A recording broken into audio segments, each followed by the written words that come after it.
Okay, so nationalization is a word that you might not have heard in your age and time, because this has become a little obsolete, but definitely privatization is one thing that you must have heard, right? So privatization is when any government owned business is sold to private, private owners or private entities, right? So privatization is when any government owned business is sold to private sector or to private entrepreneurs or private entities, right? That is what privatization is. Opposite of privatization is obviously nationalization. Nationalization doesn't take place any right. Above we have started off with this, so let's complete off with this first, and then we come to that, right? So privatization, you got my point, right? So privatization is when a government owned entity is sold to the private sector. So the most recent example of privatization in Pakistan would be PTCL, right? So Pakistan Telecommunication Limited, right, has been not completely sold. Still, government has some of its shares, but the majority of the shares are owned by China Mobile, right? So I think it's the same company that also owns Zong or something of the sort, right? So this is, I guess, the most recent example of privatization in Pakistan. Are you getting me? And what I was telling you, that privatization is complete opposite of what happens in nationalization, right? Nationalization is when government takes over a private business. Nationalization is when government takes over a private business. When has this happened in the past? I'll give you some examples. When government owned assets sold to a private company. Exactly, right? In fact, a company, right? It's not only the assets, government owned company or business, right? So think about this. Anything that is government owned, anything that is government owned, right? State owned, any business that is government owned or state owned, what is that called? That is called public corporations. Now let's list all the public corporations in Pakistan, right? So PIA is a public corporation, Pakistan Railway is a public corporation, WAPDA is a public corporation, Pakistan Steel Mills, I don't know if that has been privatized yet or not, but if not, then that is a public corporation. So any government owned business is known as public corporation. Any government owned business is known as,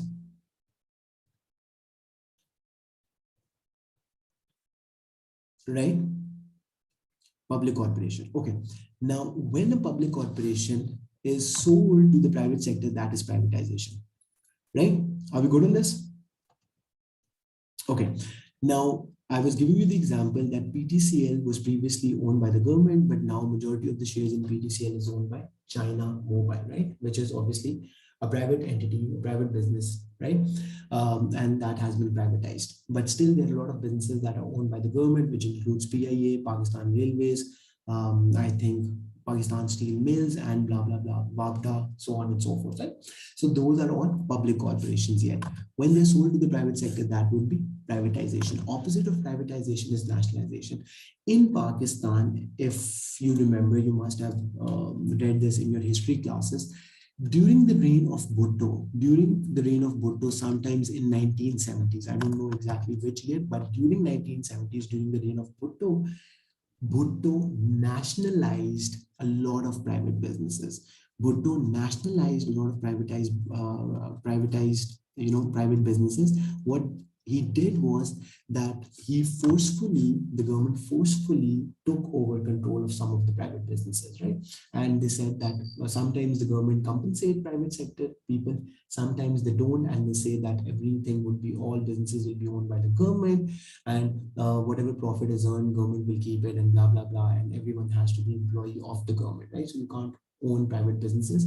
In fact, all businesses will be owned by the government, and the government will give you your salary, normal salary as an employee, right? So that is what the idea is. Exactly, nationalization. Okay, but nationalization is not very common and popular move nowadays, because it has a lot of firstly, it's not supported by free market. It's not supported by free market, and obviously the world will not welcome it. So now, if Pakistan decides, Imran Khan decides that, oh, I will start nationalization, the world will not like it. US will not like it. No one will like it, right? And they will put pressure not to do that, because that is the very reason why North Korea and Iran are not liked by, apart from other factors, right? Because they're also developing nuclear weapons and all that stuff, but they're also very command economy, right? They're very controlling. They don't let private ownership, private businesses, and so on. So they're command economy, right? And that is what the superpowers and other countries don't like it, who support capitalism, including USA, UK, and all these developed countries. Do we need to know the difference form of nationalization, or just in general? Just in general. You don't need to know different types of nationalization, right? Okay. Are we good on this? Are we good? Can we move on? Okay. Now, what we will do is, but we will need to know the types of privatization. What can be different types of privatization? So when you privatize a company, right, there will be, why am I not able to do this? Right? When you privatize a company, there are different ways through which you can do that. Now, this is very important, so I want you to pay attention, right? Forms of privatization. What are different forms of privatization? How do you privatize any government-owned business? Forms of privatization. Okay, now think about this. Forms of privatization, right? Forms of privatization. Okay, now one easiest, yes, we are coming to it, very good. One easiest and simplest way of privatization is complete sale of any public corporation, complete sale of any public corporation to a private sector, right? Now, what do I mean by that? Now, let's say government wants to sell off PIA. Government wants to sell off PIA. Now, listen to this very carefully. So what would the government do? Government would hold a bidding. Government would hold a bidding process, right? In which all these private other airlines, obviously, who would be interested in buying PIA? Most probably it will be other airlines, right? Or let's say in some cases it might not be an airline, but some very wealthy person who wants to buy airline, PIA, and so on, right? So whatever the idea is, but the government will hold a bidding process in which all the different bidders will participate, and whoever makes the highest bidding, that party, that group, that business, purchases PIA, right? So this type of privatization is known as one-off sale. So in that you completely sell off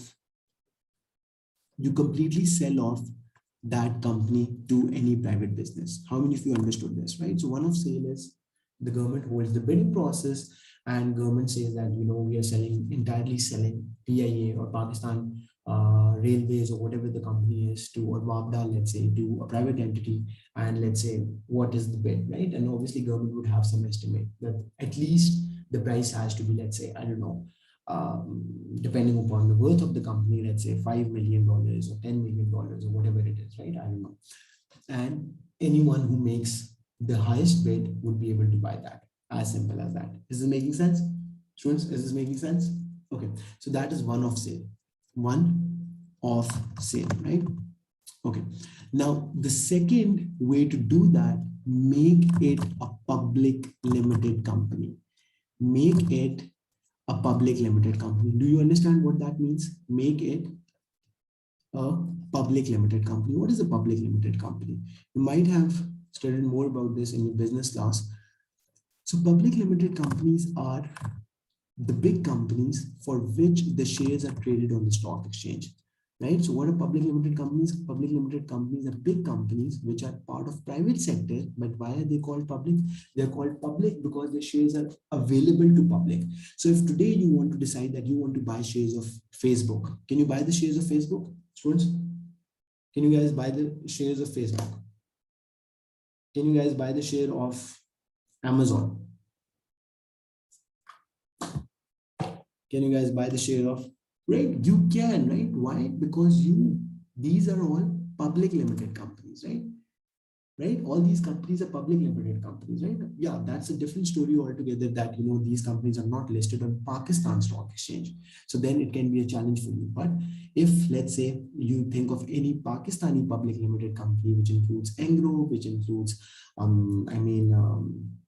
what are all these different companies? Shell is listed on Pakistan Stock Exchange, and then you have Fuji Fertilizers, and then you have blah blah blah blah blah blah. So you can always buy shares of these public limited companies.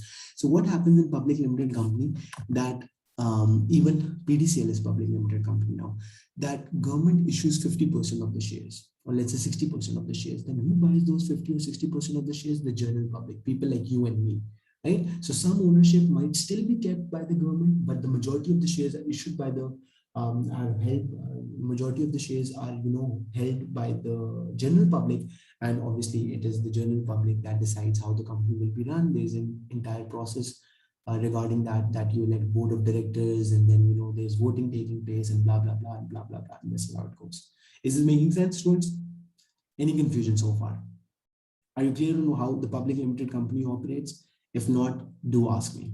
Make it a public limited company, right? Okay, great, perfect. So that's another way of going around this. Then what you can do is another thing that Abdul Rahim was referring to is deregulation. Now, this is very important. Deregulation. Now, you would be thinking that how is deregulation going to result in privatization? But let me explain you in detail. Now, deregulation basically means that you're removing all sort of hindrances, you're removing all sort of constraints in the sector, and you're letting new firms, new private firms to enter the market, right? Removing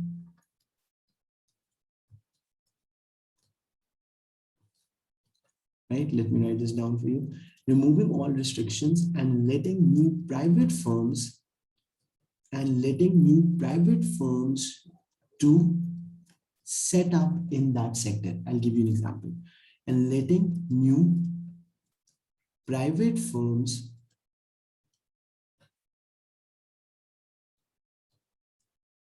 to set up in the sector. Okay, now think about this. I don't think so you would remember, but let me give you an example. Back in the day, PIA was the only airline that used to operate domestic flights. Back in the day, PIA was the only airline that used to operate domestic flights. Did you guys know this? Right? So the thing is, just give me a second.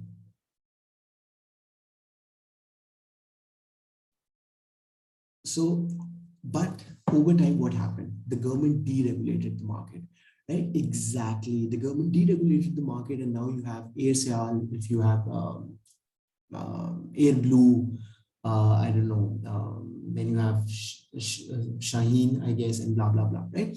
And so on and so forth. Very good. Exactly. Air Blue and so on, right? Are you getting me? So the thing is, students, that deregulation is also a form of privatization. Why? Because that is letting the private companies to set up in that market, right? Now, another example of that would be, let's say WAPDA, government doesn't sell off the WAPDA. Doesn't sell WAPDA to a private company. That's fine, not a problem. But as long as the government is allowing the private businesses to produce electricity in Pakistan, would that be privatization or not? So according to what we just studied, my question to you is that if, let's say, WAPDA is still owned by the government, it's still running the same way as it always has, but government allows private companies to set up and start producing electricity in Pakistan, would that be classified as privatization? If it does, under what category? The answer to that is yes, it would be classified as privatization, because private businesses are coming in, there is more competition being created, and so on and so forth, and that would be defined as deregulation. So government is allowing new private firms to set up in that sector. Is this making sense? Is this simple? Is this clear? Any confusion so far, right? So these are some ways how government make it, and then there can be one more, that is public private partnership, right? So sometimes there's joint venture. Do you guys know what joint venture is?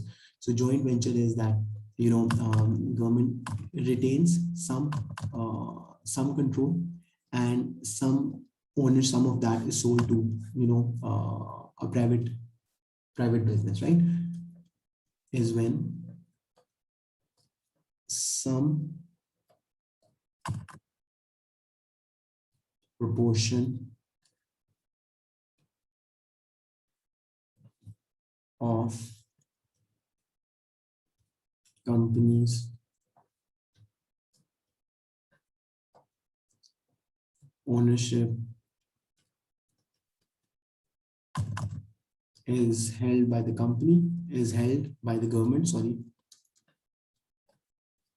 and the remaining is sold to the private sector, right? So that is also, mix of like some ownership is retained by the government and some ownership is sold to the private sector.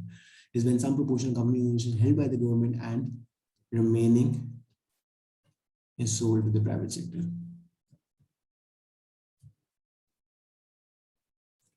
So that is also known as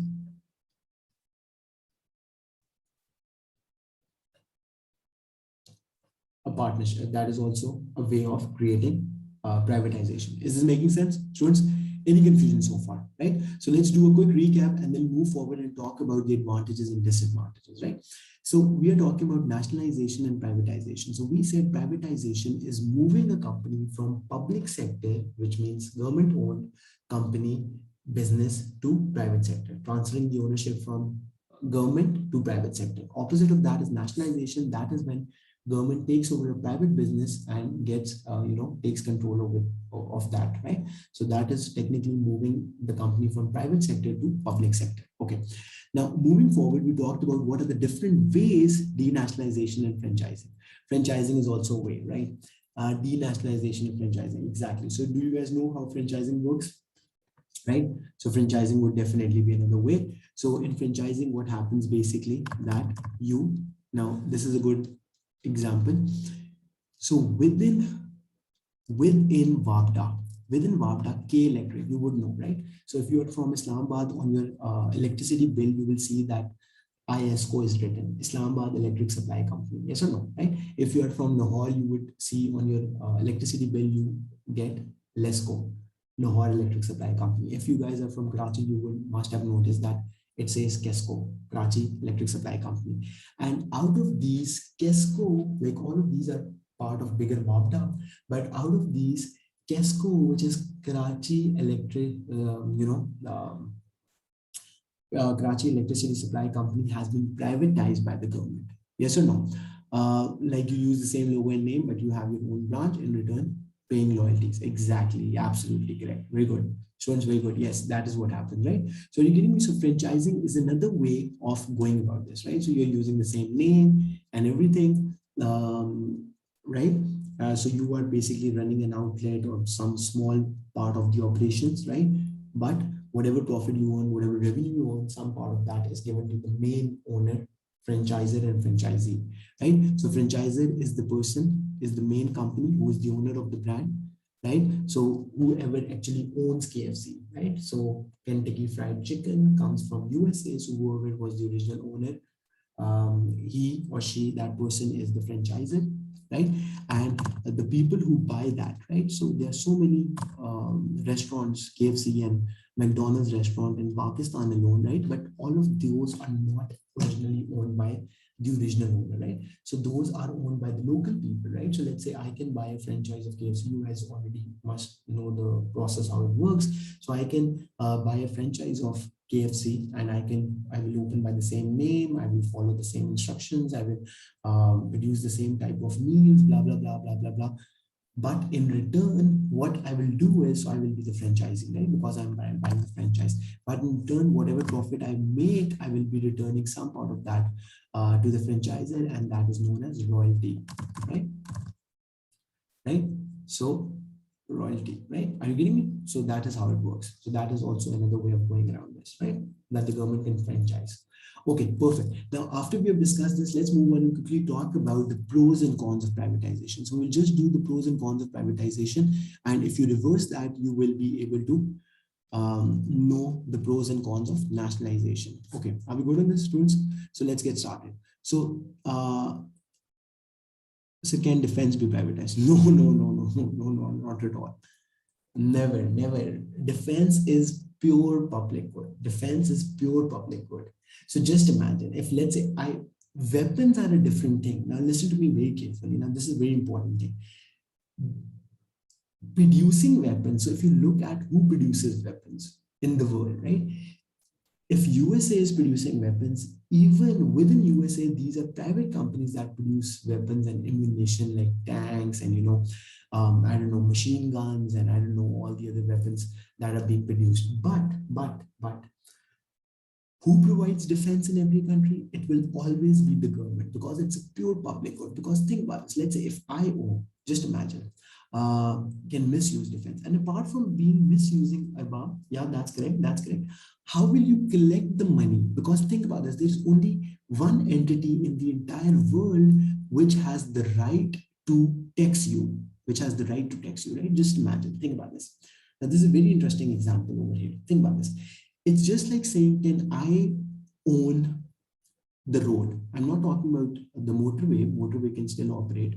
But if I own any road in Islamabad, let's say the main Islamabad highway I own, right? Let's say, how will I charge people for using it? Will I put barriers at the start of the road, at the end of the road, and depending upon how many times a car passes through it, I will charge a toll tax. But that will create so much nuisance and that will create so much congestion on the road. I mean, that's technically not worth it. Are you getting what I'm trying to say? Right. So the thing is that is the case with defense. So if let's say I own or one entity owns defense in Pakistan, right? How will you charge that? How will you charge people? Would they go door to door asking people for money? And how will you determine who's using more, who's using less, right? Whereas this problem doesn't arise when you're charging them taxes. When taxes is charged, I'm paying taxes, your parents are paying taxes, all the people who work in Pakistan or run their own businesses, they pay taxes. And with that collective amount of taxes, some part of that is going to defense, some part of that is going to public education, some part of that is going to public healthcare, and blah, blah, blah, blah, blah. Is this making sense? Students, is it making sense? Right? Now, on this note, just give me a second. I need to put my laptop on charging before it dies and then we'll continue from here. But does it make sense, Abab? Sorry, whose question was that? Abdul Means.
Okay, is it clear?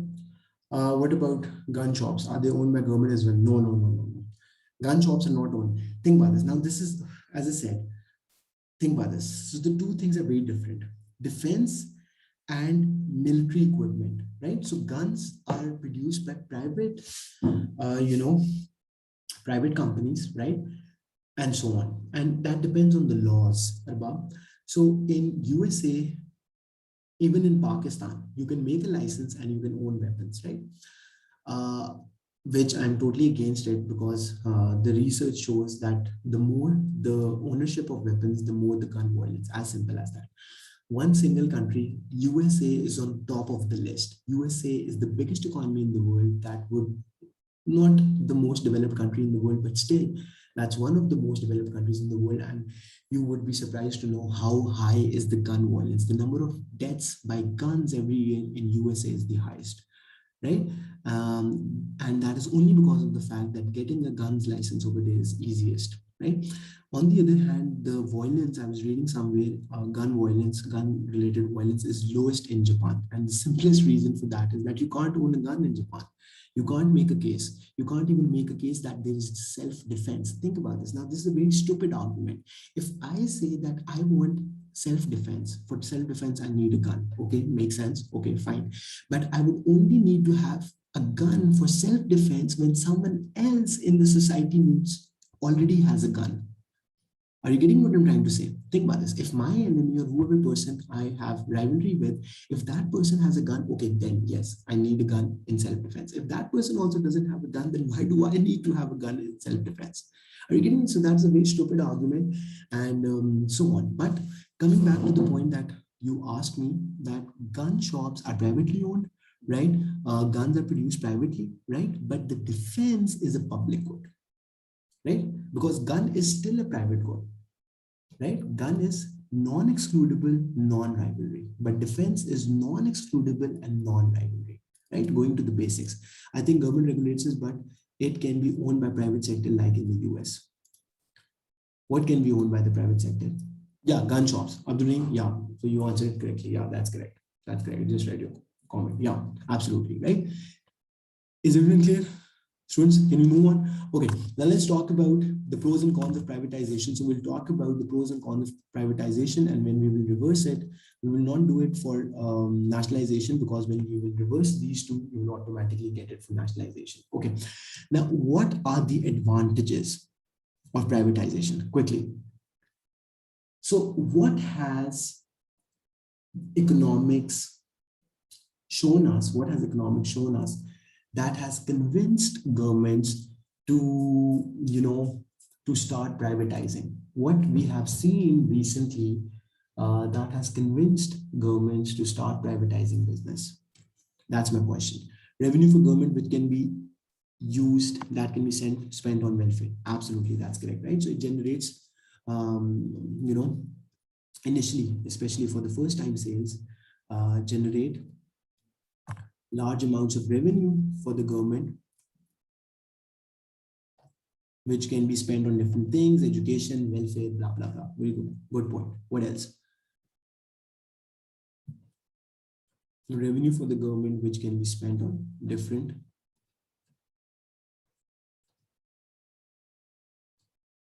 can be spent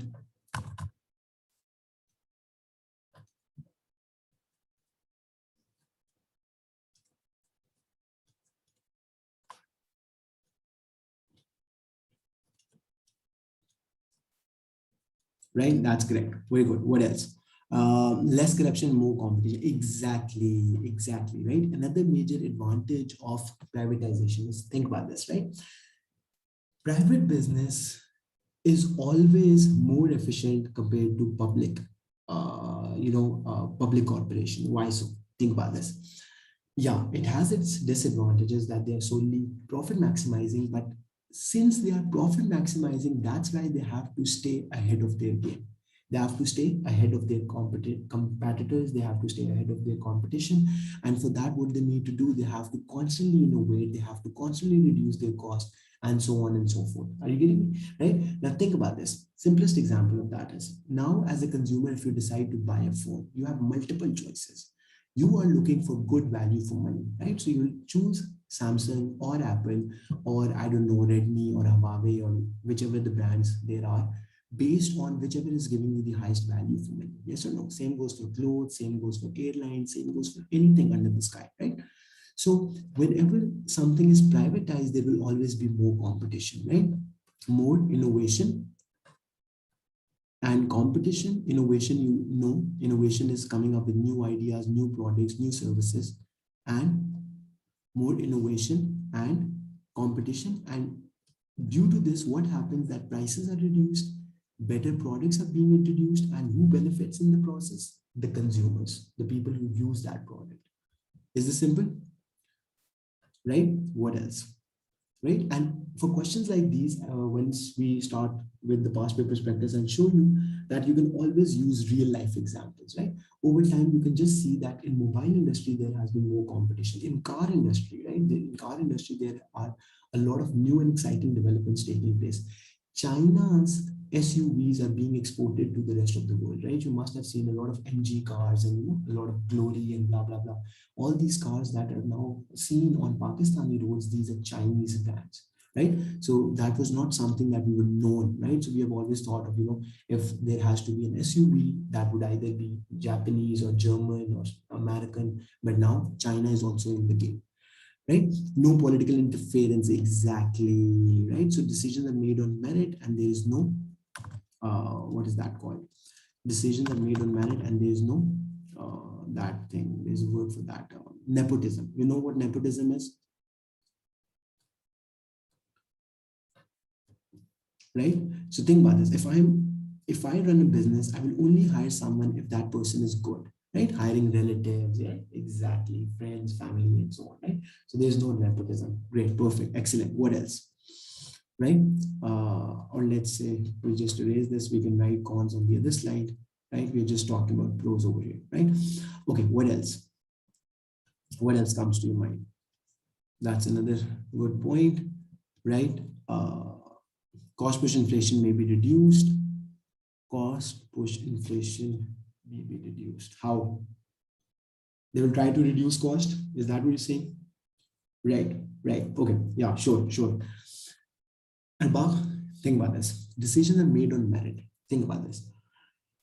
If you think about, let's say, PIA. So PIA every year goes into loss. Why?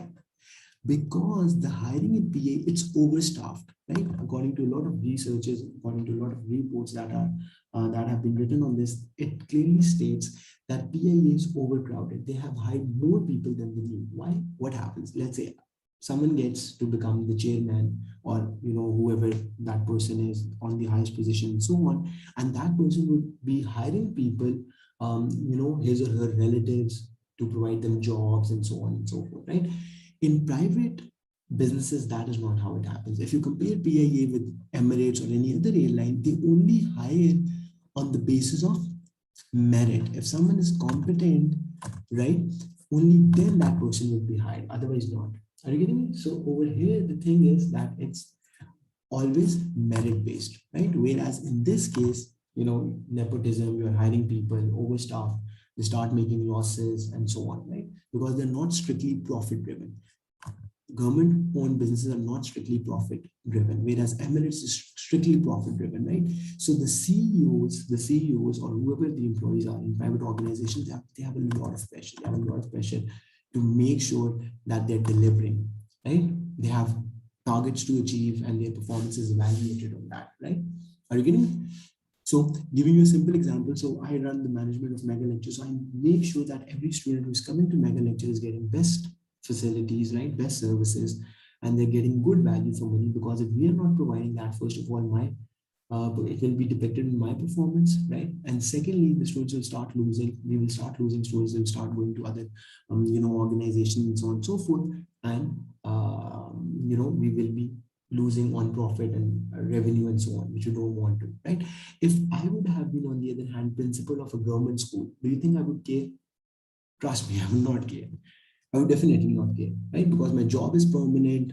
No one can replace me. Blah blah blah. Why should I care? Are you getting me? This is how it happens.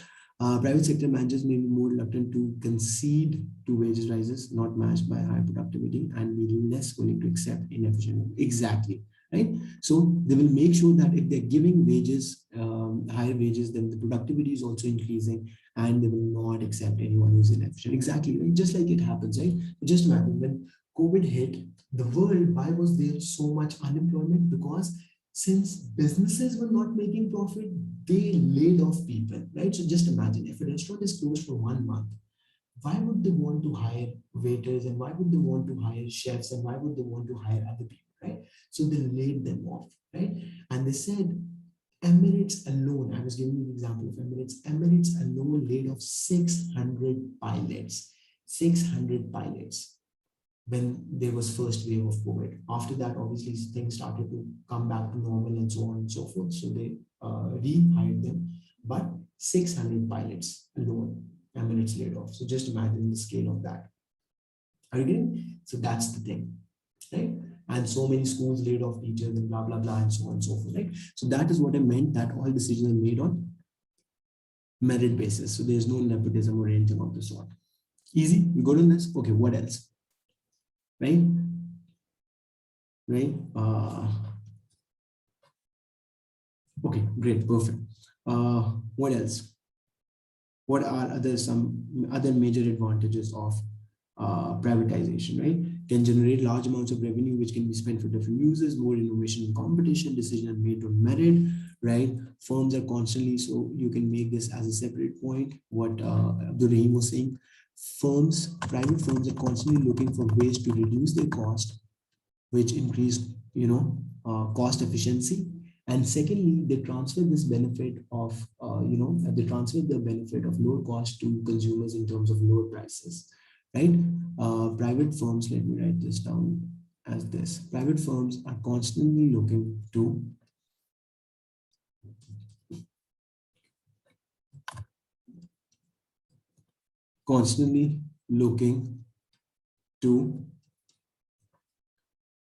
reduce price,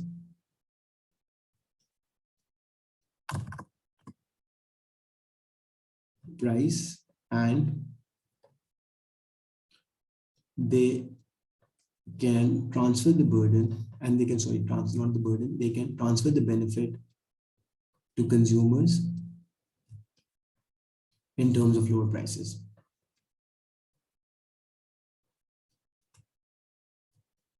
Yes or no? Any confusion about this?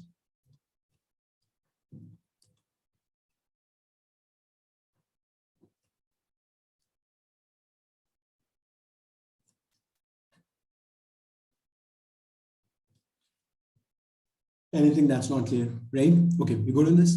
Okay, so these are some of the major advantages of privatization. Uh, Let me think if I can think of any else. But okay, now let's also talk about some cons. So what can be some cons of privatization? What do you think? What is the biggest disadvantage that you can think of? Why is privatization bad? Right. So let me give you an example. So one major disadvantage of privatization is that they are only profit driven, right? They're only profit driven. Exactly. Monopoly is perfect. They can make monopolies. So bigger businesses in private sector, they can form monopolies and they can exploit consumers in terms of higher prices and so on, right? So that's a big disadvantage. Loss of assets which are owned by government. Yes, yes. But then in another way, government is also getting benefit. Government is also charging taxes, right, on the private sector, right? So instead of supporting the public corporations, right, like it does, PIA makes loss every year, but who makes up for the loss? From the government budget. It comes from the government budget and so on and so forth. So when you privatize it, whatever profit the private business would be making, that business would be paying some chunk of that to the government in the form of taxes, right? Yes or no? Right? Okay. So monopoly is a major disadvantage. Risk of monopolies. Then another problem is